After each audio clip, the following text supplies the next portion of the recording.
Live from the Mighty Veedverks Airship, I'm Travis Lippert, CEO of Verks Unlimited, Limited, better known as Veedverks, and I'm here with Julie Richardson, and we have Tim, Bruus Morgen, and Graydon, Washington from Be Good, medical marijuana. I get that right? Yep, totally right. I can't hear myself, so I'm Be Good wondering if you guys can hear me, then give me a thumbs up. So thank you for having us. Yeah. Thank you very, very much for coming by. This is awesome. Sure. We have a lot of... Brian, can you hear us? Oh, awesome. Yeah. Thank you, Brian. He All always right. tunes in. See what's going on? All our names are backwards. Yes. Do what? Oh, our names are backwards. Is that backwards? That's so awful. It's so awful that what we're going to do is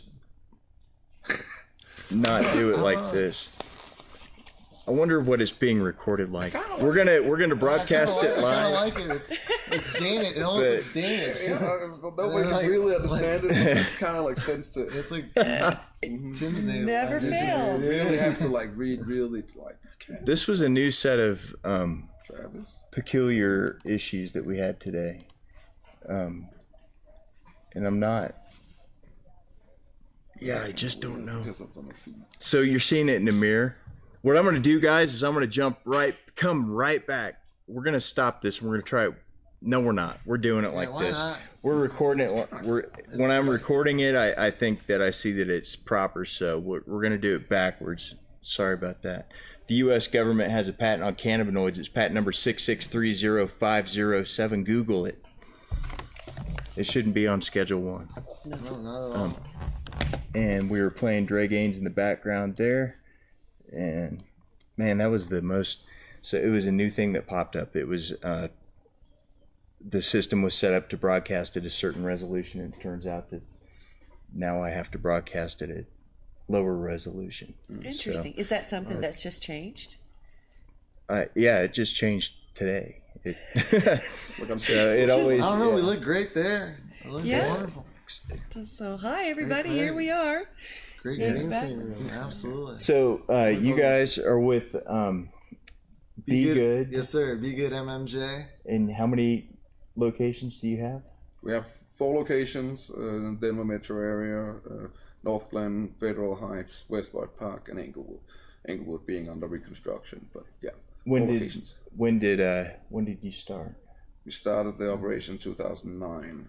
2009, so with Matt. As medical only, and then we've transferred into the recreational market in 2015. Yeah, late 2015. Yeah.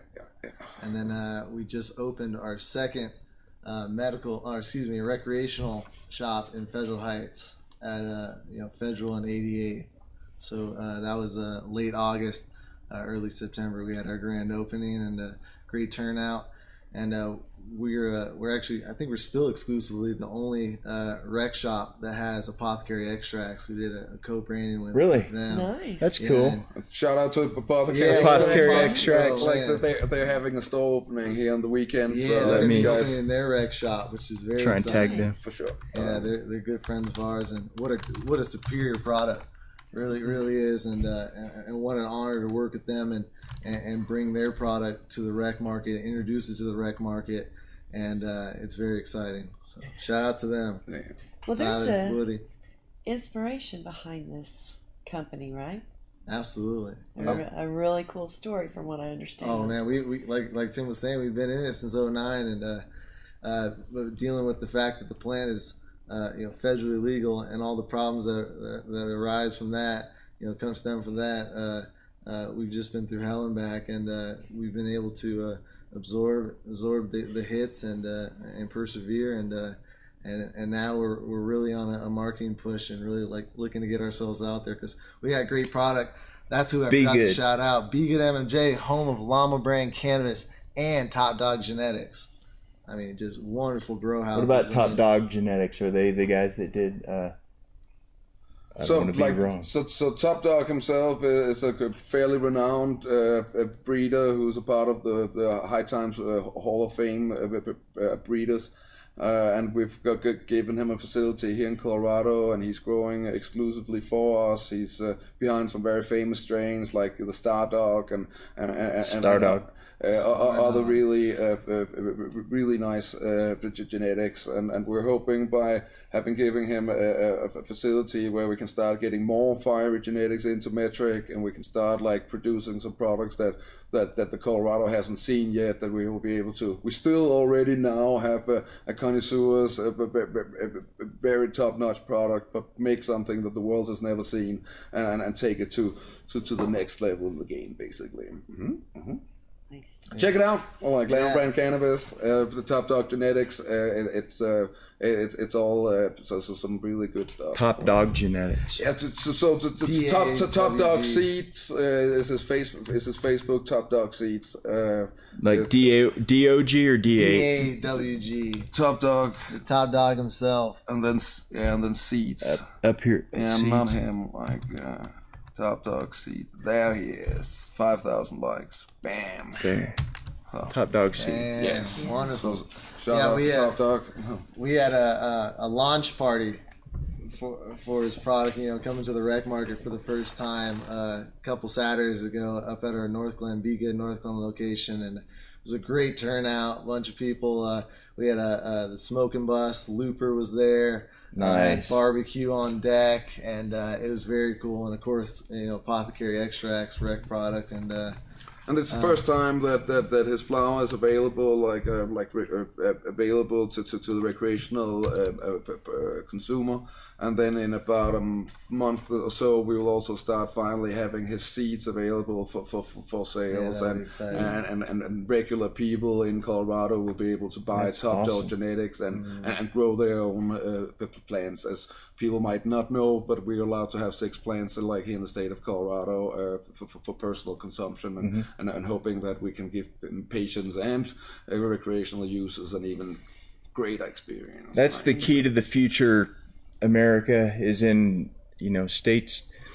You need to protect your home grows. I think that if you protect home grows, even if it's just 6 plants, then if everybody is allowed to grow their own medicine, then nobody will be beholden to companies like us or them or GW Pharma or Bayer, and like free the plant first. But protecting home grows I think is really important.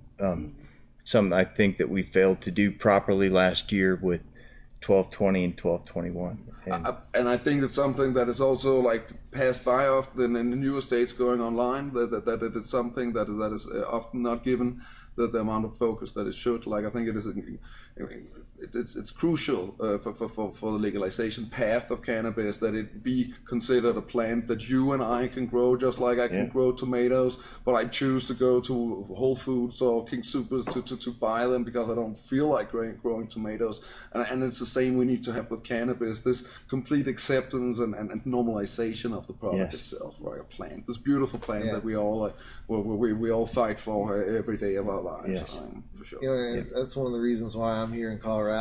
I'm from Washington State originally, and sure enough, we legalized the same year Colorado did.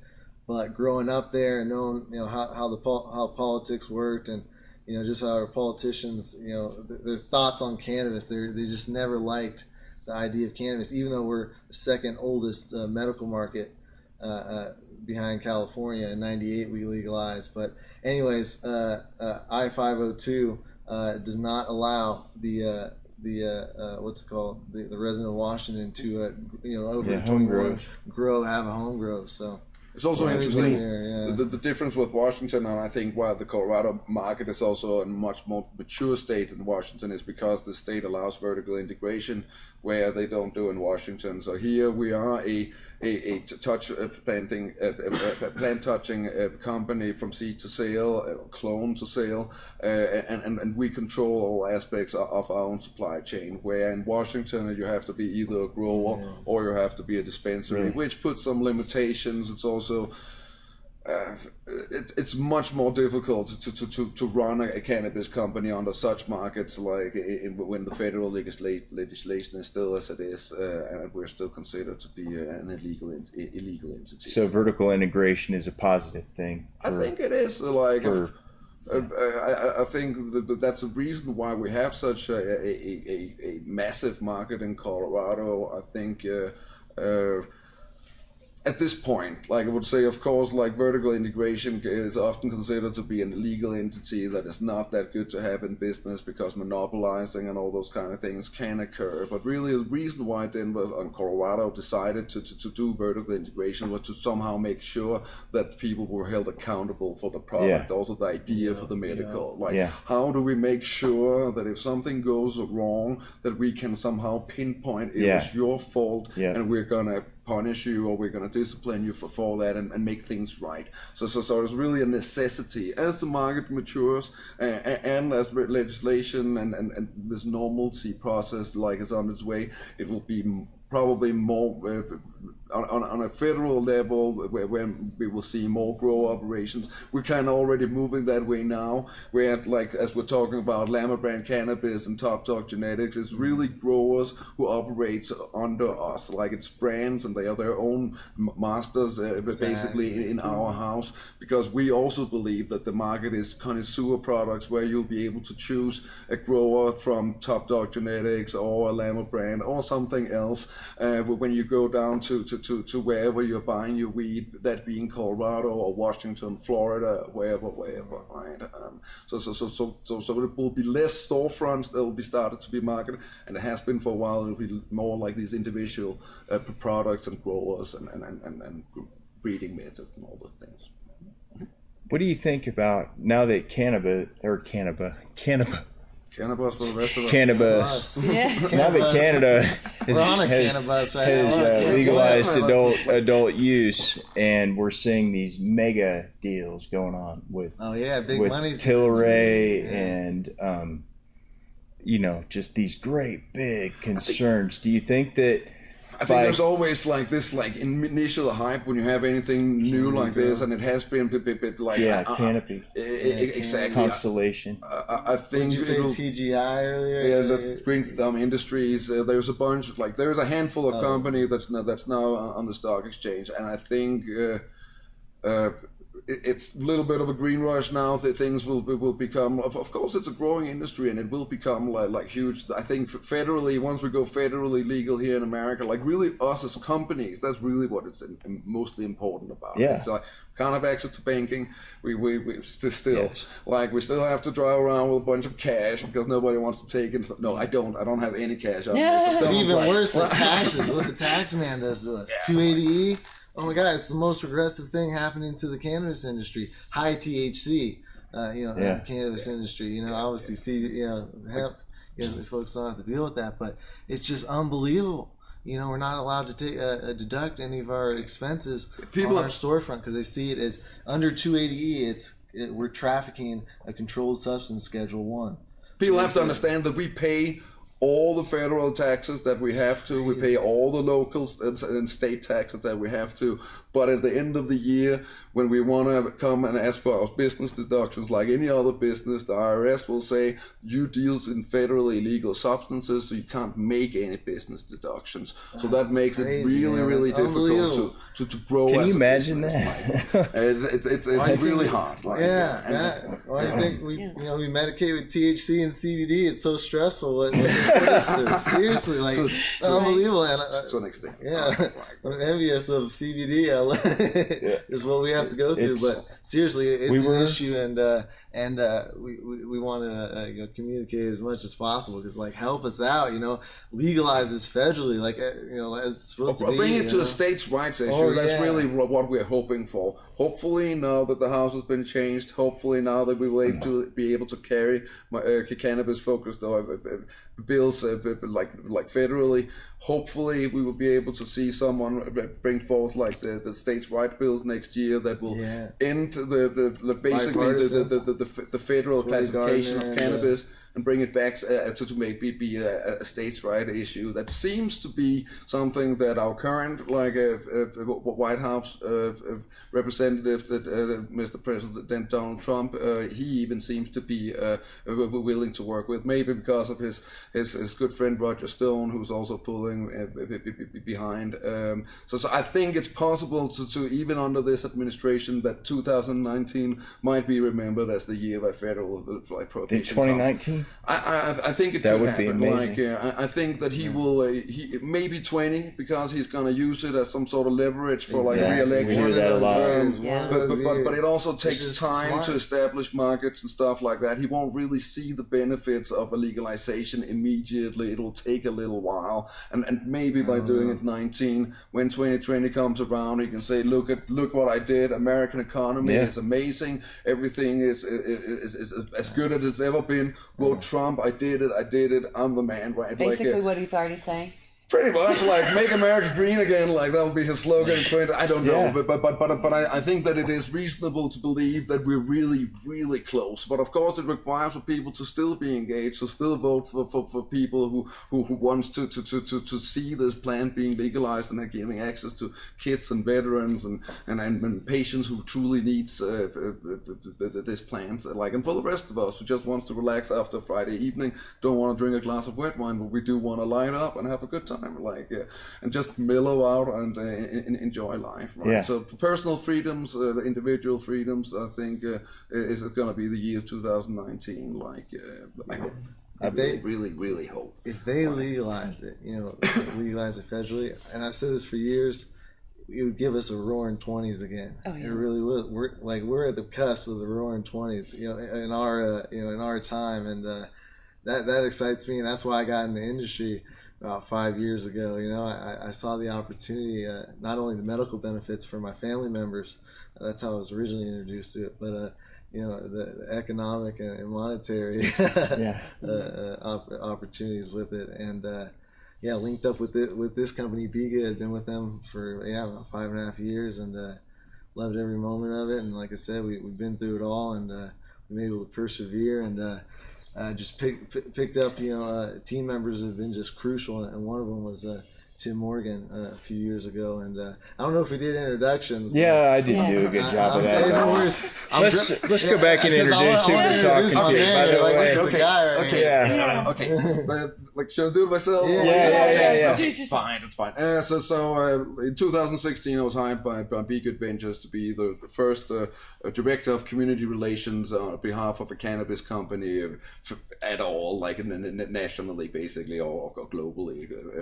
And since 2016, I have worked a lot in the non-cannabis space, because it's really been a matter of getting out in the communities, among people, getting involved with the neighborhood associations, non-profits. I myself, that's why my little pen here, I'm a Rotarian. I'm a board member of North Glen Thornton Rotary Club. We were the first cannabis company to be introduced as a Rotary Club. That's awesome. I love that. That is so awesome. For sure. So trying to push this normalization efforts, where we've been involved with several different things. I-300 that we've also tagged in this post, social consumption in Denver. We helped get that passed a couple of years by handing out flyers and trying to make people aware of what was going down there. I would also say that there is the last hearing on social consumption. Social consumption is still a problem in Denver. If anybody has the time, Monday, afternoon, evening-ish, and they want to come and tell the people down at the downtown in the Wellington Web building that they're making, I think it is, I'm not sure, check the address, that they're making a mistake. But by keeping these restrictions so harsh, I think everybody would appreciate it. Really, what we lack here in Colorado is a place for people to come together socially and be able to consume under controlled and regulated facilities and circumstances. And with the help of everybody, we'll get there eventually. Anyways, so we've done I-300 and basically just tried to help some of the politicians here in the state that that seems to be a little more progressive towards cannabis and what we do as an entity. Like we're the 11th biggest industry in Colorado now, so of course we also need to somehow have a voice in what's going on in this great state of ours. So the voters of Denver approved I-300, which allowed for social consumption, and then due to reasons that I don't totally understand, it's never been implemented. So Save I-300 is like, look, we voted for it. And so what happened was that the city creates a task force to make rules for the initiative, and they made it so restrictive that you couldn't have them. It wouldn't make sense for somebody to go out there and do it. Have these clubs. A couple people have done it at the coffee joint, but it's right next to a dispensary. So they have some interest in that. I mean, they can afford to do that. They're in an industrial area. And now Vape and Play is on the cusp of opening too. It's going to South Broadway. Yeah, really excited about that. That's in my area of town in Denver. I'm in Southwest there, Ruby Hills. So, and I think the biggest problem with I-300 was that it was supposed to be a neighborhood supported social consumption, which basically, and even the neighborhoods like that idea. They like the idea that you could, in theory, do wherever you wanted to a social consumption club, as long as it was okay with your neighbors. That we could have a dialogue about these kind of things, and we could apply for like times defined permits, like for a special event kind of permit, or we could apply for longer term periods. And then it got into machine, and again, then it starts becoming less the people and more the people in place, the representatives, who starts having more of a voice, and it becomes a little selective of who really gets to choose. And they put all these restrictions in about distances from child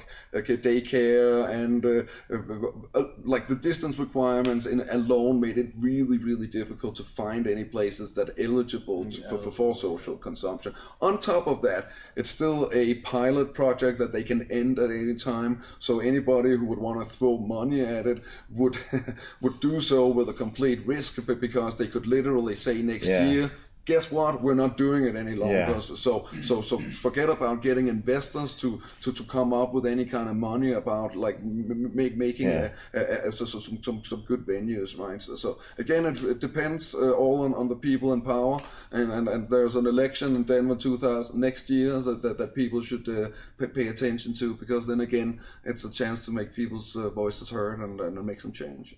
For Denver City Council, or who mayoral, it starts with the top man. We have a strong mayor in Denmark, and that position is currently filled by Mayor Hancock, and he has not been a great friend of the industry. Right.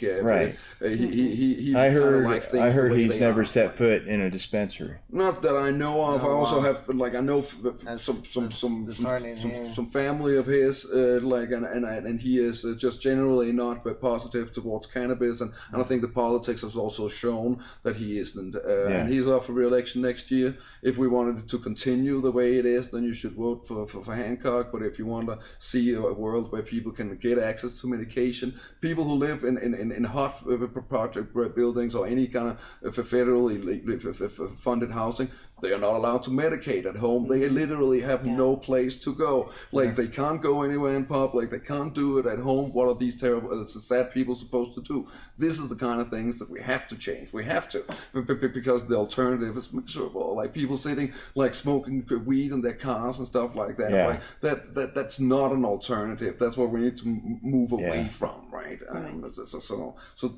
So again, Monday, if you guys want to come out and tell the city council or the task force, that'll be wonderful. Monday, city council. It's the task force is going to make its final recommendation for the city council that they will then be voting on. And really, we would just like to see representatives and this task force being reminded that the current rules are way too restrictive, and in this way, it does not help accommodating problems with consumption in public, Nobody wants to see people smoking weed in public, or at least nobody who wants to have it regulated. We want to have it, but we want to have an alternative to smoking up in back alleys or in your car, or doing it illegal. Like we want to be considered as legal, law-abiding citizens who do things the right way. One of those things being that if I don't want to drink a beer, but I want to smoke a joint instead, that I can go somewhere and do that without bothering anybody, without influencing kids or somehow being a bad influence in the community, right? Like basically. So does Mayor Hancock have an opponent at this time?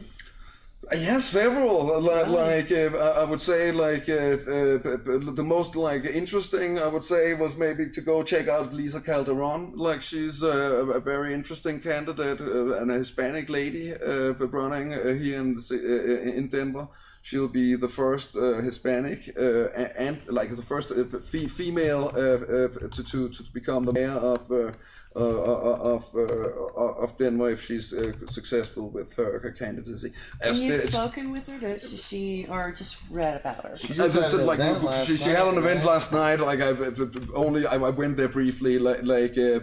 I know that she is very involved with the community. She's done a lot of grassroots. She's worked with the Hispanic Chamber of Latina forum or something that needs to be checked up. But she's been working in the community of Denver for an extensive period, and I think this could be the year where, again, also looking at the political tendencies we've seen in this election, like I think this could be the year where a minority female would be a good candidate. Very good. So and also just to show that we're progressive and forward thinking, and we want to make the world a better place. I think most people in this state feel and think, in Denver in particular, right? Sure. Well, in Colorado elected the first transgender woman. Yeah, exactly. Women in Granted to some we are getting House District governor. Yeah. So, Jared Polis, good for him, man. What a win. A lot of that was, a lot of the support he had was from the marijuana community. Oh, yeah. And, as he should, because he was the only politician who, what he voted for. He supported Amendment 64. Amendment 64, as we probably all know, but we'll say it again, was when we had a vote in Colorado to change the amendment to include adults having access to recreational cannabis, basically. And he was the only elected politician at the time who supported us in Amendment 64, and it will be a really good representative, I believe, to what we want to achieve as an industry, as cannabis industry, but also as a consumer and as people of Colorado. He's very progressive when it comes to clean air and green energy. He wants to have free child care for and all those kind of things.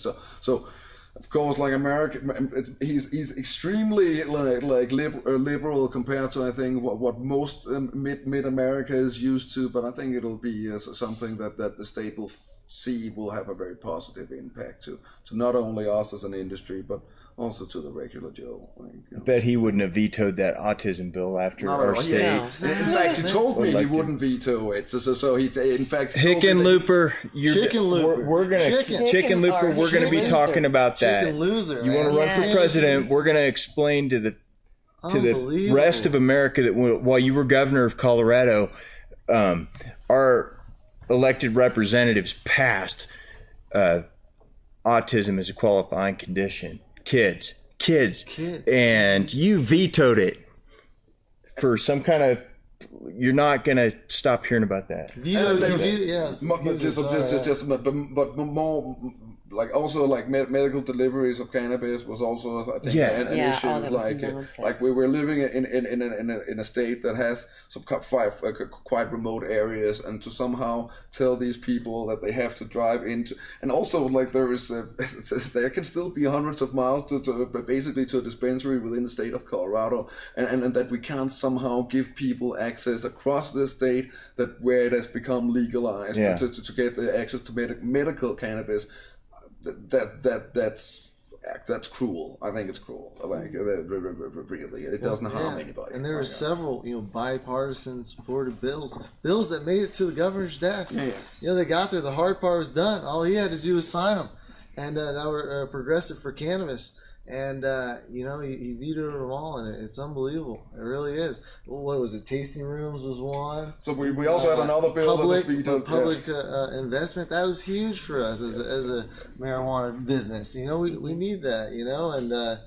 And he's an alcohol guy. That's where he comes from. That's his background. It's important to realize and understand that before Hickenlooper, he became the mayor of Denver. He used to run a brewery or place downtown called the Wine Cook Breweries, and of course it's been pretty obvious since the legalization that he has some bias towards that industry, and I guess you can't blame him for that as such, but it's just been really apparent that it has really stagnated the natural development that we've been in, and that we need this new governor to kind of get us to the next stage. That's why we worked like we were really excited to see that Kennedy lost the primary to Polis, because we felt she was probably closer to the ideology of Hickenlooper than Polis, who literally, he hired a cannabis outreach coordinator. He was at events even at our location, and he has tried to reach out and try to build bridge to our industry and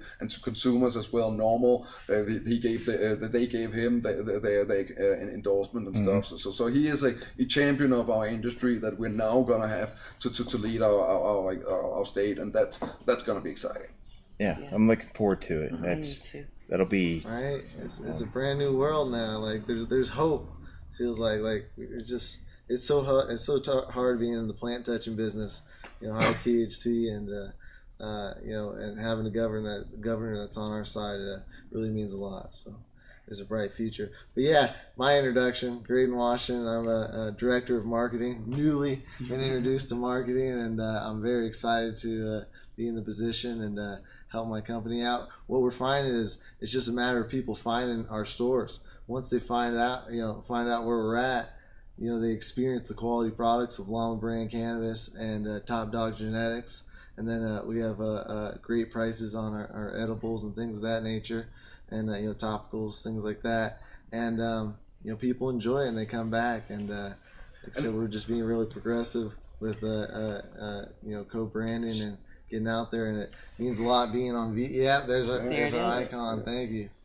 Well, one of the reasons I invited you guys is because of my connection with Normal. When you just so graciously opened your, and let them come in and have these events, and that means a lot in our community. I've been here 3 years, and I think I've been to 3 or 4 different places where Normal had to hold their meetings. Yeah, absolutely. And it's a little bit of a drive. It's convenient as heck for me because I'm in Thornton. But and we'll see you at all those Rotary meetings. I'm going to those as well. That's really cool. Yeah, that's really cool. Well, it's important that that we go to these meetings. Like I went to their Chamber of Commerce meeting too, and to walk in there and just as proud as punch, and not even given the thought that I'm going to be discriminated against or not accepted in. I just don't let that be part of my persona. I walk in the door just as deserving as a grocery store or anything else. A lot of my job is very much to sit and listen. Right, I go to a lot of council meetings. I go to a lot of other kind of meetings. Of course, it's like if you're not in the room, you don't have a voice. First of all, we also don't have an understanding of what is the needs, what is the wants, what is the fears of the communities that you're operating in. And it's really like dialogue, communication, getting to know each other, like breaking down these stigmas, right? And maybe by not having long dreads and all those kind of things,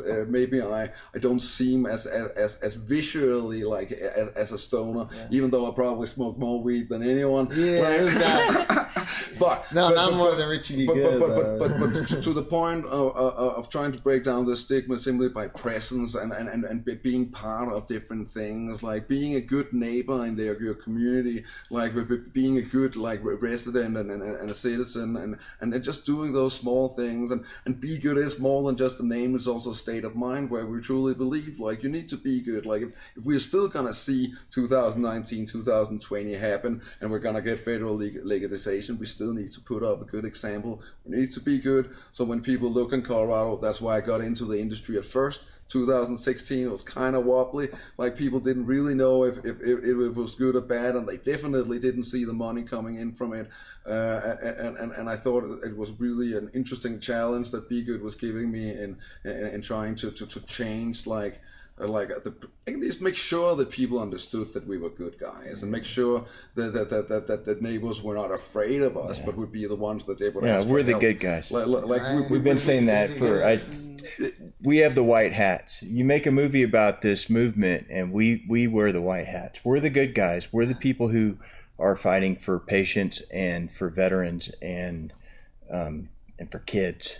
And not only like for our own community, but also just for the community that we're in. Like we're the good guys in the way that if the neighborhood association needs money from their picnic, then they come to us. Like if the Salvation Army, we work with the Salvation Army. Like here at Christmas last year and this year again, we'll have the collection bins for the Salvation Army. Us and our customers partake in giving gifts back to the Salvation Army. So getting out there and just being a good individual, like, and then less a matter of your, like, if you're a cannabis consumer or if you're a non-consumer or drink alcohol and all those kind of things. That doesn't have to, like, and we just have to take it that extra step because we're still considered to be the bad boys, right? And with them like you said, it's our state of mind, man. It's what it's natural to us, and we've actually opened up our our showroom space up there at Be Good North Glen. We've donated to Rotary, for their annual food drive and stuff like that. We use that as a space to something like. But also just to say with normal, like I went to a normal meeting in February of this year, and they were saying that they were struggling finding a location. I'm always out and about seeing what's happening in the industry and around like with patients. And that's really where it came together. Like, and I think that we need to support like groups like any patient advocacy, anybody who has the goal and the interest and the knowledge to go to Capitol and try to make change. Of course, we as people need to support such entity. And if they had a problem because they are a cannabis reform entity, of course we wanted to open our doors for them, even though we're not making any money on them or anything like that. It's just again because we need to together. That's also why we're here on Veedverks. We all need to work together. Not one single individual, me, Graydon, you. Anyone is going to change this, but we all will, right? And that's it's this thing about coming together and trying to be rather be more one of many than stand there alone, right? Like that's really we need to collaborate. We need to always strengthen numbers, strengthen our. I think that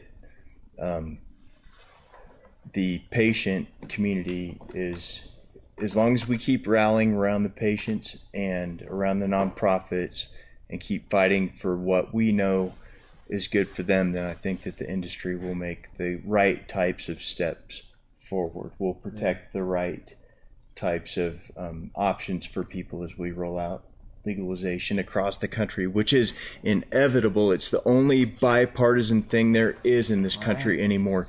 66% of this country is in favor of adult use, just regular ass decriminalized marijuana available where you can get it like beer.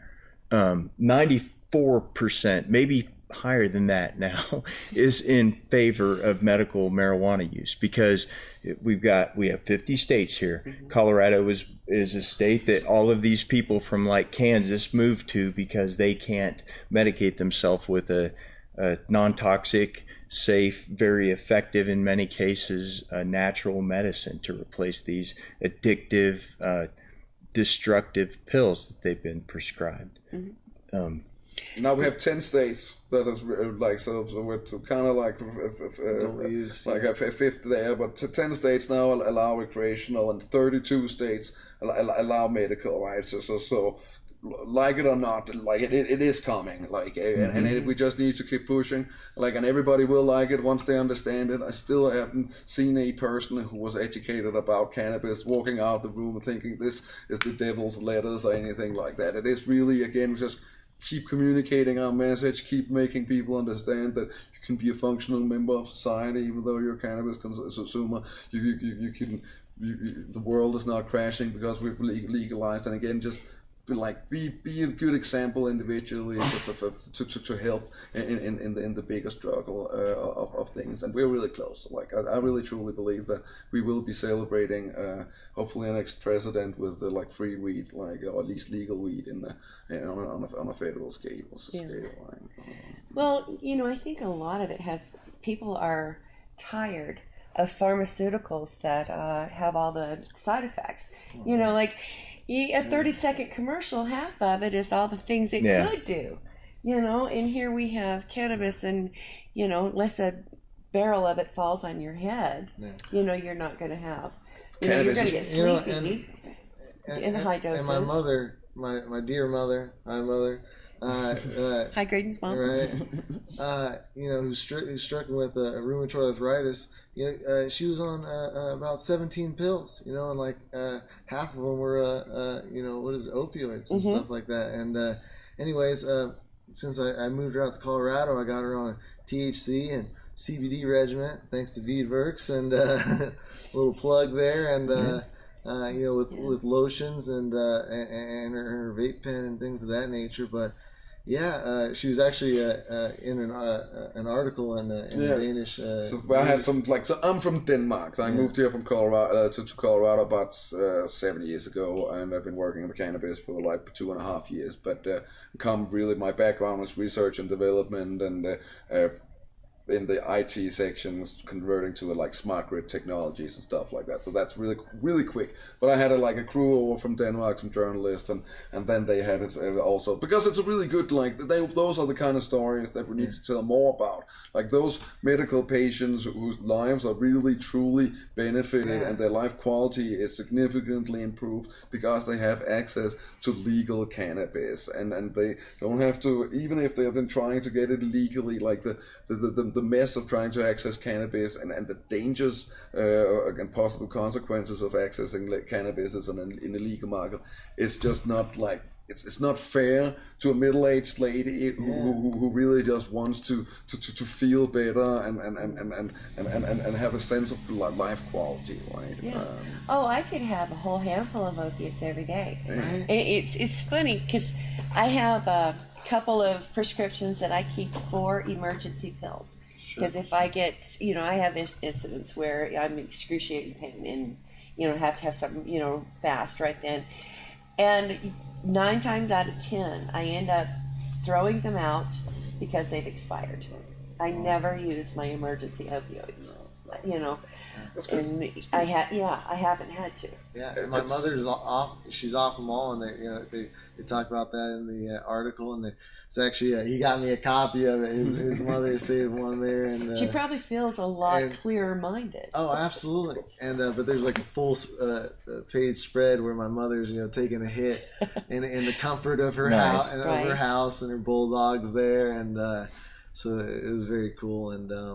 And really, like the number one problem we're having in America, and probably mostly in the Western world at least, is opioid addiction that leads into all the kind of addictions, right? Crazy. And I think when you look at Kansas, you're from there, and then here in Colorado, and look at the statistics for what it means to come from a legalized market and an illegal market when it comes to people who's addicted to other thing, or addicts of various pain that kind of originates from some sort of pain management. Like it's mind-boggling, like that imaginary border. Really, if anybody comes from Colorado to Kansas, you can't really see that you. I have something to tell you about Kansas. Yeah. Like this is the time to do it. For sure.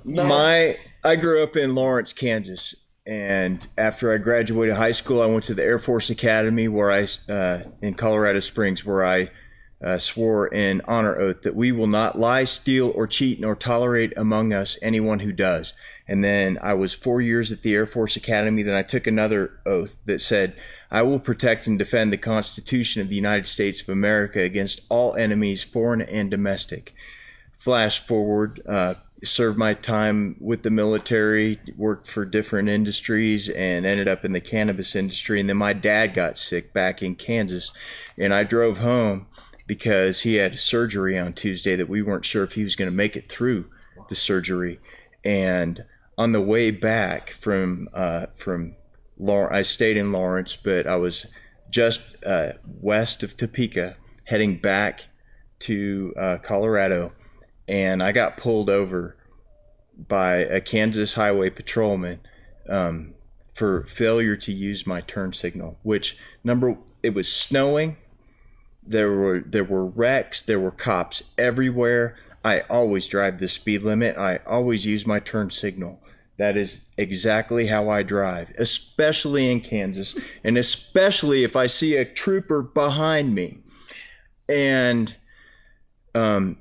there was nothing I wasn't going to fight about it. Like I didn't, I knew that was, and he knew that was bullshit, that he pulled me over because I had Colorado license plates on my car. And so all I can say is that due to previous oaths that I've discussed with you, that I am pretty damn determined now to start putting cameras in cars that have Colorado license plates on them, and we're just going to drive between about Topeka and Salina. Nice. And Nice. we're going to make little sensors. We're going to make little sensors, and we're going to make sure that we can document that we had our turn signals on for 100 feet. And I'm just make sure that we actually did it before you pull us over, because Kansas Highway Troll, it's on. Maybe we'll make a TV show out of it. But preferably, you guys will just let states without a state license, or cars without a state license plates, simply drive home from seeing their family without getting pulled over. Like, that's the thing that gets it for me. You're a cop. You're in a position of responsibility. You have a gun that you could point at me at your own discretion. You could search my car.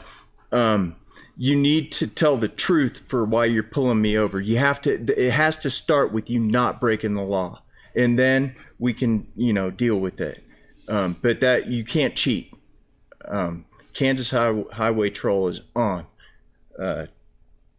And every now and then when you pull over a car, it's going to have a bunch of cameras filming you.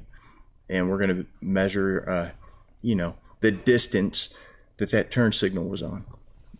So sorry about that rant, but Absolutely. Like it has to be said. Yeah. It's a problem. It is a problem that people in states like Kansas, when they see Colorado number plates that is like the people being pulled over, it's unfortunately not the only case I've heard of it, and it is an issue like that people somehow let's say misuse their authority to somehow make a personal statement, right? Because that's really what it is, more than anything. If you're a law-abiding citizen, that's one of the beautiful things about this country, then you're pretty much supposed to be left alone. they're not supposed to be able to stop you and ask you for your papers. That's one of those things that makes us American, is that we hate that stuff. That's the stuff that people sign up in the military to go fight about. Is we're not going to end up in a country where a cop just stops you and asks you for your papers. That's not right. It's called fascism, and that's really what America won Second World War over. Like that was not what we're gonna do. We're gonna be freedom-loving people where everybody has a sanctity when it comes to individual liberty and all those things. Yeah, states' rights, my God. And states' rights. States' rights. Cannabis is a states' rights issue, It's like, let us be, don't tread on me, really. Don't tread on what we're doing here in Colorado. We got our own economy, we got our everything, we got our own government. Just leave us be. Let us do what we want to do with this plant. And unfortunately, that's not the world we live in. So it comes in strides, and I think what we've also experienced in Colorado really comes from the fact that yes, Amendment 64 was brought by people and not the politicians. So even though the people, just like what we're saying with I-300 now with social consumption, just because the people want it, with the people managing and administrating that vote somehow doesn't want it, then it doesn't become all that you would have liked to see. Let's say it that way, right? So I think some of the issues we've had here in Colorado, other states will kind of be able to tip over a little faster because they actually have had legislators or politicians who have been pushing for this and gotten it through their own channel, so to speak, right? But it's all kind of a matter of continuing the normalization process. Like we're also excited to just announce like that Be Good will be the first company in the nation to be a vertically integrated cannabis company in the nation to be accredited by the Better Business Bureau. Like because that's one of that's again like then we'll be good, right? And really again one of those things, just like with Rotary, just like with getting involved with politics and trying to go that way, just getting involved with our neighbors, like things like the Better Business Bureau and all those kind of things, and whatever we can do, even though it might not translate into dollars and cents, we still need to push those kind of initiatives so we can be considered both legally, but especially also in people's like consciousness as a legal and law-abiding like a business entity, right? So we're really excited about that. It's going to happen like in the beginning of 2019. That's right. Like after they have opened the Seattle have someone accredited, but they're not vertically integrated. So we will be the first company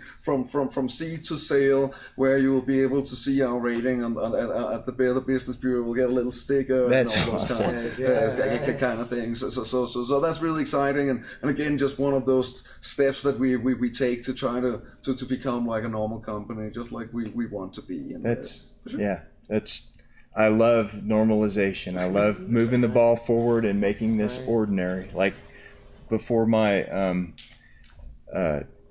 my son was in Boy Scouts and is no longer 6 years. Myself. Yeah.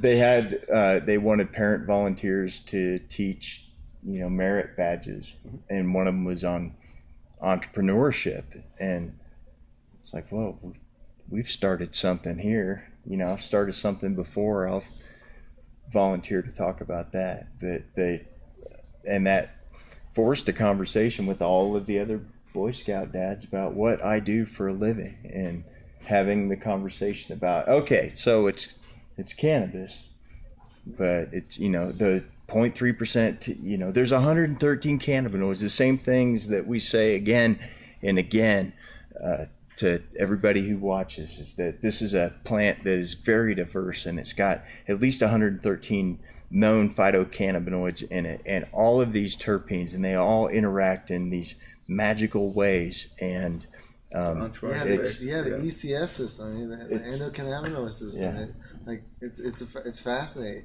It's there to keep humans balanced, and we actually produce our own cannabinoids in our body. I think I forget the name of them, but anandamide and 2-HE. Exactly. I don't consider myself to medicate. Like I'm a recreational consumer. I don't have a medical card. But why do I smoke weed? Like to some extent, it is to elevate stress, right? Like when you're home and you want to relax and you don't want to think of work and all those kind of things, that's stress. Like, and that's where weed is maybe like a good option, at least also for people to just to combat stress. That's number one killer, and I think that's one of the key to the effect of regulating your body, exactly as you're talking about, right?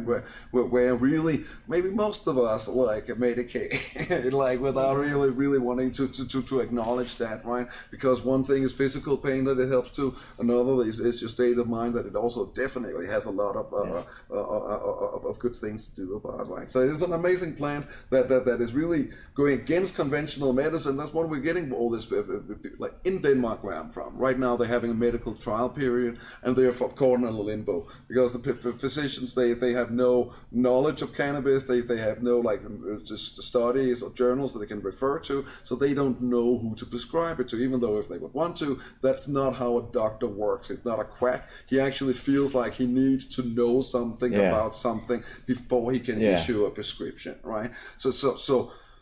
So since it contradicts like to the point of the entourage effect, the endocannabinoid system, and how it contradicts like natural and conventional Western medicine, it is just like we're on a turning point where we will be moving more towards the individualized like medication for Graydon and you and myself, like instead of this generic pill that you're just being shoved in your face and say like eat 4 of these and it's gonna cure you, right? But even though we're different from our genetic origin, our weight masses, and all those kind of things, right? And that's where I think cannabis is really opening up our eyes to how much tiny amounts of variations can have a really big outcome, especially like on a medical, like on the medical plane. Right? Yeah.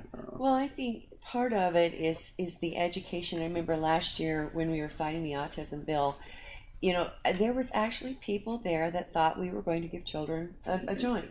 You know, and if you, say you need the cannabis medicine and you don't want to smoke, oh my goodness, that's the least of the problems. There's pills and there's transdermals and there's nose sprays and tinctures and capsules and, you know, teas that you can, you know, dilute.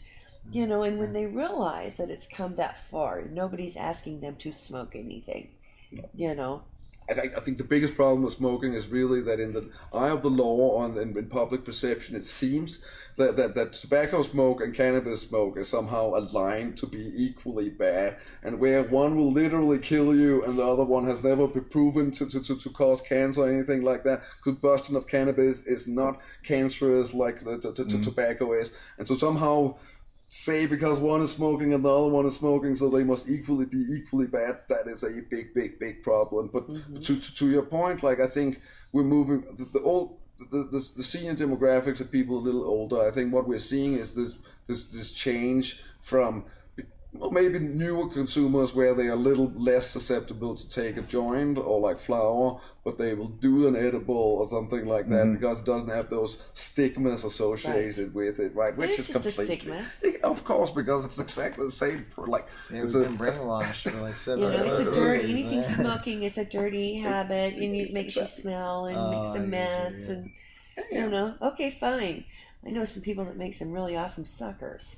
Right? Exactly, and there's so many wonderful options out there. That's probably the most fascinating thing about the Colorado market. It's just like we have so many different, like also different gummy brands and edibles and all those kind of things. Like I'm always amazed, like about the new products that that come out. Like Snoop, we just have his new chews and stuff like that. Those like entities that comes into the industry. And it's all good fun, and hopefully we'll see, I think we will see like us being in a different state, like to the point of what you were saying about big pharma, like because it has to be said over and over again.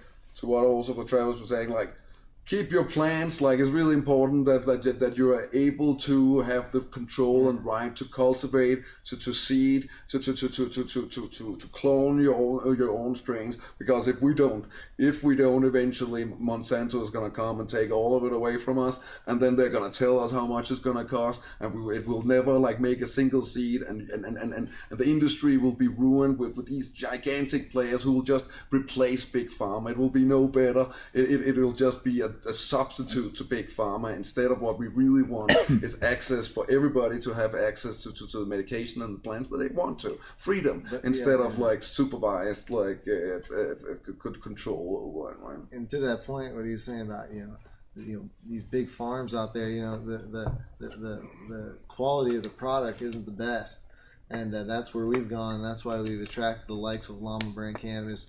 Top Dog Genetics is it Llama like LLAMA? Like no, it's LAMA. LAMA, yeah, and they have a Facebook account too, Llama Brand Cannabis, and shout out to them. They've won awards. They've been winning awards for years now, and recently they just won a Connoisseur's Choice for their Hell's Angel OG, and really good crew, and they're actually partnering up with a really famous solventless extract artist, Ken Wall. Shout out to Ken Wall, Melty Melterson. And seriously, they're gonna have their company they're making is Single Source Colorado, and it's the quality and the reputation and the genetics of Llama Brand Cannabis with just the wonderful all skills solventless, like yeah, all solvent. like no butane, no nothing added. Water, We're gonna exactly. dedicate a grow. Like they are gonna dedicate a grow to making nothing else but fiery plants that they're gonna use like with ice water, like to make live rosin, which is the future. The future will be none of these like strange gases that leaves residue and stuff like that, but pure extract of the finest flour out there for people to just like a good cognac or anything. You can make alcohol with like rotten tomato, like potatoes, right? But Right. but there is also a market, and people want something else than that, right? So I think like now, as we've gotten over the initial like fascination of legal cannabis, of course it's also now that we're gonna start moving into with initiatives like making like some of the best live rosin that the world will see, Absolutely, man. like to try I feel to. like we have that now, even like with. But it's gonna be even more great, and we're gonna have I know. even fiery genetics and all those kind of things. So Agree. 2019 is no matter what, if they pass it federally or not, it's still gonna be a good year.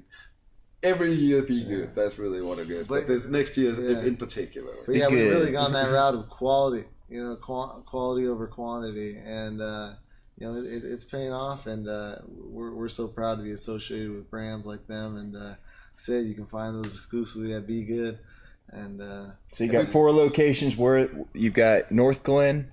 yeah, so Federal Heights, yeah, West Wash Park, and Englewood is under reconstruction, right? So our West Wash Park medical only, our Federal Heights rec only, and our North Glen location is a dual store, so there's a medical and a recreational. and that's store just up a there. beast of a facility. And at the other end, we have our showroom, and that's a pretty unique space. And but yeah, Federal Heights, like I was saying earlier, we just opened that, and that's conveniently off Federal. And you can find Llama Brand and Top Dog there too at all the stores. And then our quaint West Wash Park store, which is 80 South Penn, like literally central Denver. So, but Englewood is very exciting. That's what we're excited about the most. And we opened up there at the spot right off Broadway, and it's Old Hamden and Broadway. Okay. So a little north of the Hamden Highway there, and just a great location, central business district of Englewood, and we're really excited to open up retail or recreational there in spring of 2019, and we're gonna start the marketing push real early. Start it now, and But people need to know. Be like, my new spot. Yeah. Oh, I'm telling you, man, We've it's been a gonna little more located up in the Adams County, a little more up north here yeah. with our first like rec ventures, and the idea by opening one downtown, down south is of course also we have patients and customers driving from far to get to our products, and it's just to make it a little more accessible for people. What the future holds, maybe moving to expanding Be Good to other states, and we have had some inquiries from Canadian companies and all those kind of things. Who knows what the world will bring, right? So to that point, like Graydon was talking about the governor shooting down for foreign investor money last year. That was also kind of a hard to take for our industry, because we would like to be able to hook up with those. Not we, but in general, the industry would seize a lot of possibilities about working together with Canadian entities, giving you access to online banking and all those kind of things that they would be able to do. That's how like a lot of the cannabis big federally traded Canadian companies, the Green Thumbs Industries, for example, a friend of mine works for them up in Illinois. Yeah, but then they use, because of the trade agreements between Canada and America, so all banking just simply happens through Canadian entities, even though they're in America where it's actually federally illegal. But that's not a problem, because we live in a moneyless society where everything is electronic anyway. Mm-hmm. We don't have that option because we're not allowed to hook up basically with a Canadian business entity who would be able to provide those kind of services. But yeah, our home store there in West Wash Park, just beautiful. Glass windows, no bars or anything. You walk in, and literally it's like a cafe. I think they're just the epitome of what a medical shop should be, and all the products out front for you to look at. But we were eligible to go rec back in the day in 2014. We met all the criteria, but a school had opened within 1,000 feet of us, and they opened a charter school around the corner. we're really respectful of our neighborhood and our communities, and we've been involved with like all our neighborhood associations. We only like not only do we also like we have the 4 store locations, but we also have 3 grow locations like on top of that. So there's been it's not only like the storefronts are almost the least of the problems when it comes to the communities, because what the communities really don't want is the cannabis grow smelling up their backyard. Like they really don't want that. And then of course. If we've been using a lot of resources, like they work to make sure that our grows are sufficiently vended, and they have the filters and have all those kind of things, and have a dialogue with our neighborhoods to make sure that it doesn't become an issue. Like at least then we want to hear about it if it is, because then we can fix it. Like really. So do you guys have any veterans programs or patient programs? In your stores, so veterans always get 10% off. Shout out to the veterans there, and Happy Veterans Day. we actually Happy Veterans Day. We actually just had a event with Denver Normal last night, and craft concentrates, Mellivore, Dabar, Llama Brain Canvas was there. Top Dog Genetics, the B Gut Umbrella there, and. Yes. But no, it was a great event. Shout out to Rob, the Art Museum, with craft concentrates, through a great veterans event. Smoking Bus was there, great turnout, and but yeah, we keep it simple. 10% off all the time for veterans, and we also have a senior discount as well, and we have a great rewards program. Literally, for every $1 you spend, you get 10% back. So. We just we don't do like the Wednesday deals that are cheesy, like Wax Wednesday. We might special deals once in a while, but in general, we just of keep course, it simple. And like this thing about honoring our veterans once a day is kind of not enough. Like so it's kind of our way of saying like thank you for your service on an everyday level, that at least they feel like they get like. Appreciate it a little bit when they're shopping with Be Good. So that's really my brother's it'll be way cheaper for us to say 90% off on Veterans Day, and then we can blast that but to consistently just show our sort of appreciation. That's what we really do. Like we also have a lot of vets among our patients medically, and then and of course these are the people who keeps ourselves safe and nice, so we can do what we want to do, and we want to show people our appreciation for that. Right. That's good. It's respectable. That's good. Yeah, absolutely. My brother's a vet. He served in the Army, and went over in the last surge in like 2019 over to Iraq, and unfortunately comes back, and that probably not 2019. No. What's that? Did I say 2019? Yeah. 2009. Sorry. 2009. Future surge. Yeah, exactly. I hope not, but 2009. And comes back, and sure enough, suffers from PTSD. But not only that, the physical injuries. Mm-hmm. And so, he goes to the doctor, and they just throw him on opioids. And he was big on Oxycontin, and sure enough, he wanted a pure high, and turns to heroin, and that's just the story. It's just it's a cycle. Yeah, it's a cycle of what they do to our veterans, and it's unbelievable. And the gentleman Matt, I forget, exactly, with 1620. I asked him. Great name, great name by the way, right? 1620. It's that's such an awesome. Oh my, genius! But it looked like a powerful docuseries that he's coming out with, and. But it was just so powerful to hear his story, and how cannabis has just transformed him as a human being, as he had negatively been transformed by PTSD, and his and he was speaking to psilocybin. We had the decriminalized Denver there too. They're trying to get it on the ballot for May 2019 there to decriminalize psilocybin. So if you live in Denver County there, make sure to sign the petition there, and. It's really cool, these Denver Normal meetings, like just the folks we've been able to meet, and the connections and things of that nature, and just having a spot for Denver Normal to spread the goodness, and that's what we're all about. That's important. I want you to know. I mean, I always go, but I want you to know it means a lot to me. It's a comfortable space. Parking, oh my gosh, parking is so huge, and I get one of those cute little stickers, but that doesn't mean a flip if there's not a handicapped parking spot. And maybe the handicapped spot's to a couple blocks away. And I'm not where I have to do wheelchair or anything, but I have been. But have a place where there's a whole parking lot.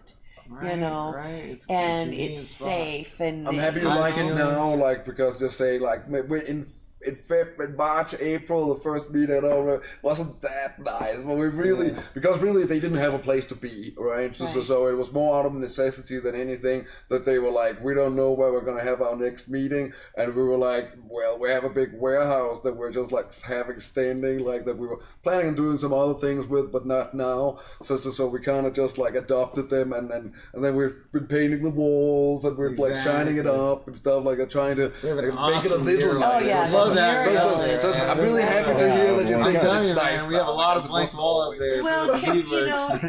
We I've been still offering love it to it. everyone. A lot of You know, it. like, Parking put is your huge. logo. Hell up there. yeah. I'm like, Parking and warmth are huge. Right, parking one. And it's really also very limited, like what they ask of us, and we're very happy to help out with Denver Normal and generally just all these different advocacy like initiatives. Like this is an advocacy initiative too, a way of trying to speak to people and let them see another face than what maybe they've been brought up with or have imagined like of cannabis consumers and advocates. Right? So. Well, I'm excited because I mean, like, just even over the last month, we had candidates come, and so I went to that, and then you had that thing, the barbecue, and then you have normal, and so by doing that, you like you said, you're not going to see the monumental comeback from that, but you're going to get loyalty from that. Like my kids played ball. And we were always sponsored by this one particular tire shop. And truth be told, that tire shop couldn't stand kids. The guy never had kids, but he sponsored that ball team. And the reason he did is all those little kids out there with those new shirts on, when those mom and daddies need tires, well, guess where they're going? And guess where their neighbors are going, or grandma and grandpa. So it's that warm marketing I'm giving back to the community. The community wants to give back. And a little bit of that is that. Like a little bit of part of that is the fact that, of course, we want to retain business, we want to grow our business, we want to make more people aware of us. There's a lot of restrictions to marketing channels in Colorado. We can't put up a billboard, we can't send out a TV ad. There's a lot of things that we cannot do that even liquor can do as long as you're not actually drinking on screen and all those kind of things. So that's important to understand. But really, it's also just a matter of trying to unite people in the industry and like make sure that we're not somehow that everybody needs to have a voice. Also, patient advocacy groups that might not have a lot of money behind them or any form of income for that matter, except donations. So if we as an industry or as cannabis advocates ourselves, if we don't support such initiatives, then we fail and then we lose out, and not only from business but also just like ideologically, like the way we want to see the world. Everybody needs to make a difference. Was it Obama said, different great things happen when ordinary people do amazing things, right? Like, and it's true. We all need to step up and help. Like, now we foster the Denver Normal, but that would only really have worked. It was not because Denver Normal came to me, because I was there, and I'm getting out among people and talking to people. It's just also a way of making sure that we all understand each other a little bit, and understand each other's needs, and sometimes we can even help each other out. And wouldn't that be good, right? And that's, Wouldn't that be good? and that's exactly what we're doing. Exactly. And that's why we're here, like, because we really appreciate you guys. Yeah, We've this been is doing this for a wonderful, man. while. This Like, is everything. man. This Like, is everything. and it's, Thank you so much. and like I'm amazed we're still like floating up here. I would suggest, I don't know if it's appropriate, that maybe we go to the back of the blimp and tune up and come back. Because that's what I found on the Adam Dunn show. So we were doing some PR for the Top Dog Genetics release party a couple weeks ago, and I had the opportunity to be on the Adam Dunn show, which just meant a lot to me. He's known in the breeder community and things like that, and I'm just starstruck there. But what was great about that is we were smoking and just, I don't know, I get the creative juices going when I'm a little tuned up on the THC. So Well, we do want to remind everybody about Sunday. Oh yeah. Yes. Oh yeah. We and Yeah. also about Peel's thing. Yes. Do you have that yeah. written down? I don't have it written down in front of me. All right, but we're gonna do better. We'll do a better job next on time. that. Peel's thing. Peel's thing. Her brunch. For veterans and on I want to say December 8th, but don't. No, it's not December 8th. It's I early think December the for sure. 7th, because it's the day before Jenny's thing. Pearl Harbor Day. That's Yeah. that's fitting. All right, and then December but this 5th. Sunday. We have a Canna family photo shoot. Did we lose our feed? Nope. No, we didn't. Okay. And we will have Regina Nelson there to sign her books. Flora Farmer's going to be there. We have such a diverse family, in the cannabis industry. So if you're Jewish, bring your favorite, Kwanzaa, bring that, Oh, is it a holiday thing? Yeah, it's it's like holiday. it's a holiday photo shoot. Yeah, it's a holiday photo shoot, and we have fun. the most awesome Canna Santa. I'm not going to say who it is, but it's going to be so fun. And for the people who are coming, she's putting together a little gift bag, and we're going to be putting in a 20% discount or coupon for Nice. so you guys can come and try some product and have a good time with that. So That's awesome. Well, Thank you. come That's on so and have cool. fun. Thank you. Yeah. That's really cool. Thank you, man. This is wonderful. So, and the spot is a new location for events, and in here in Lakewood, and a Canna family member owns that, and Wonderful. so it's a lot of coming together, and the idea is to cross promote and kind of stick it to Facebook, because we have to do it organically. So if we have to do it organically, I'm going to do it big organically. And so we're going to have our picture taken. So if we post something, it'll be Veedverks, me, you, and Be Good. Oh, wow. And then we're Amazing. going to also think that like the photographer, so that's yeah. going to be 5 ways that it can go out into internet. Powerful. Yeah, it's powerful. It adds And up. We've seen does. it just Of course. like it was my New Year's resolution this year to go live like weekly at least, and we've done it. Consistently we're averaging way over a week, but it's added up. It's Of course it the more people you get on, and honestly, it's kind of more about the talking that you do before and after the show most of the time. But I think it makes a difference. I think that we've actually seen the effect of just talking to people about cannabis and telling people that it needs to be descheduled. It needs. And just saying the message again and again. I didn't realize how big until somebody came up to me at Champs and said, "You're Julie Richardson from Veedverks." And I'm like, Yeah. Well, right now you're that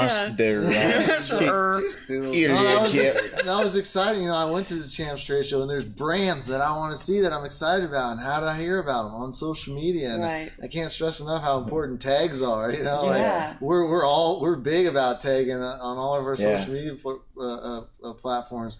But yeah, I was so excited to hear that the Veedverks was going to be present there, and then at the Good Vibe Mafia booth. So how exciting! What a great cross promotion there. And co-branding, and we're excited to work with them. met that collective, and like to work with them as well. Social media, the big advantage that we're also trying to seeing is that it seems like our audience also just has a little more like trust in this kind of medium than like conventional media outlets and stuff like that. Less and less millennials like turn on the TV and watch conventional like news. Yeah. It's the Young Turks or Fox or whatever. But it's YouTube. but it's a different media, and like trying to get in on that wave, like what you guys are doing brilliantly. I really like the work you put into the blimp. Like it's beautiful. Yeah, It's been a great ride. Yeah. It's been so smooth. It's so smooth. I'm like, whoa!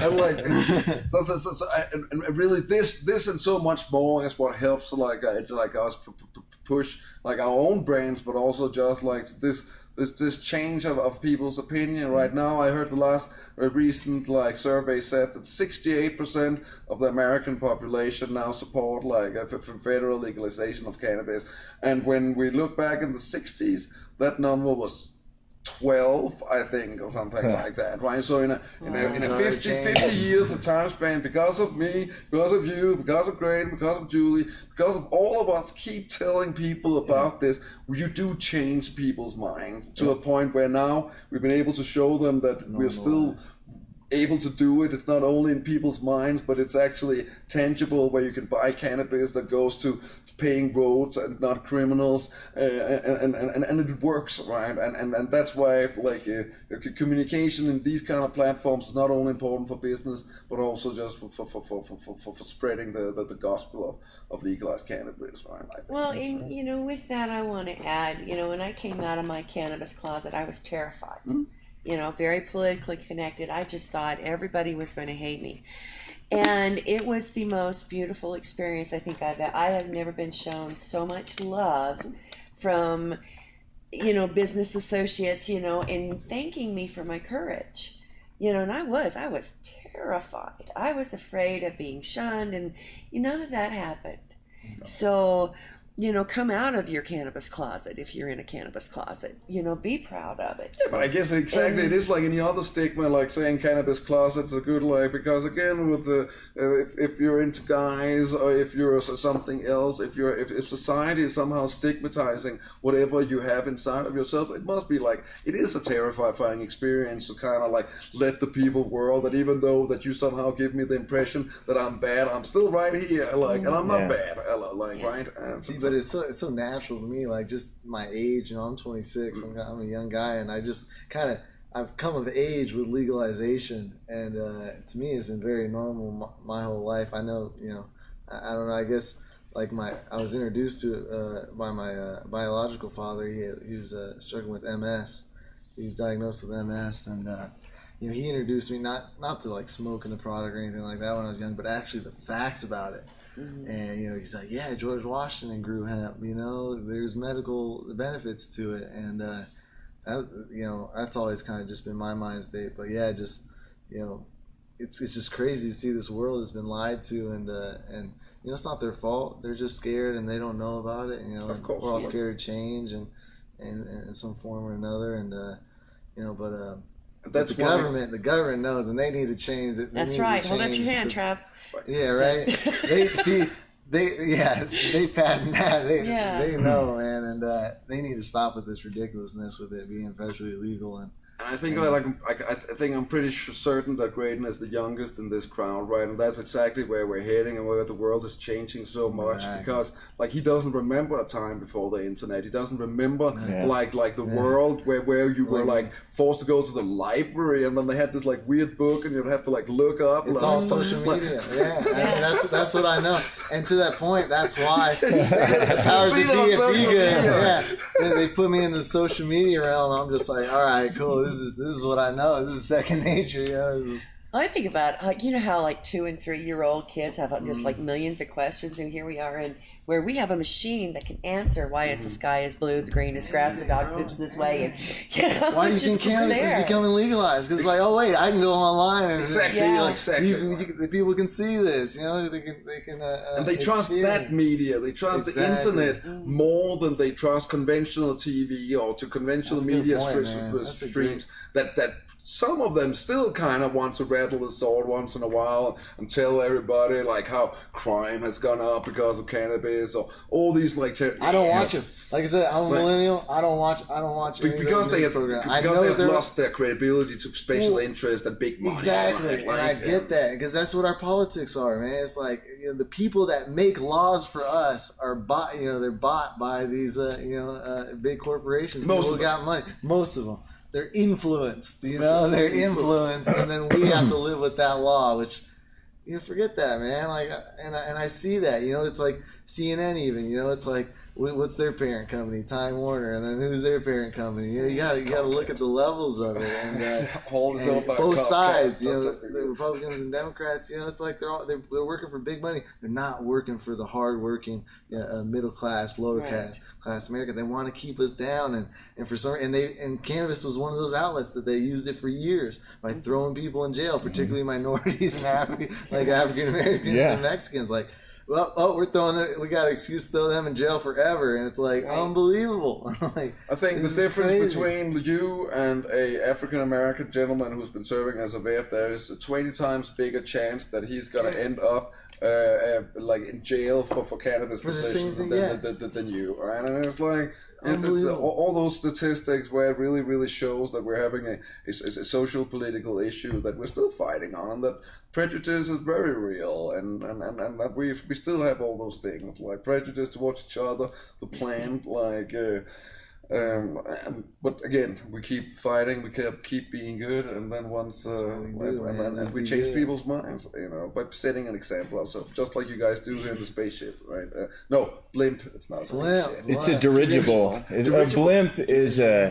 blimp has a soft envelope. It's like a balloon. Okay. A dirigible is a lighter than air steerable vehicle. So this is a dirigible, as is a blimp, but we have as you can see, a strong skeleton steel frame So the inside this Hindenburg that was not a maintains. blimp at all?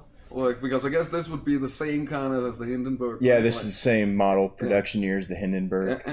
1937, the U.S. government passed the Marijuana Tax Act of 1937, and the Hindenburg crashed, and Amelia Earhart disappeared, and so that's why we have, Zeppelins on all of our stuff, and that's why the Amelia brand lotion. Tax stamps, it's Yeah, it's all just part of 1937. Yeah, So your it's all folks' kind of tied packaging is together. wonderful, and the branding, it's all on point.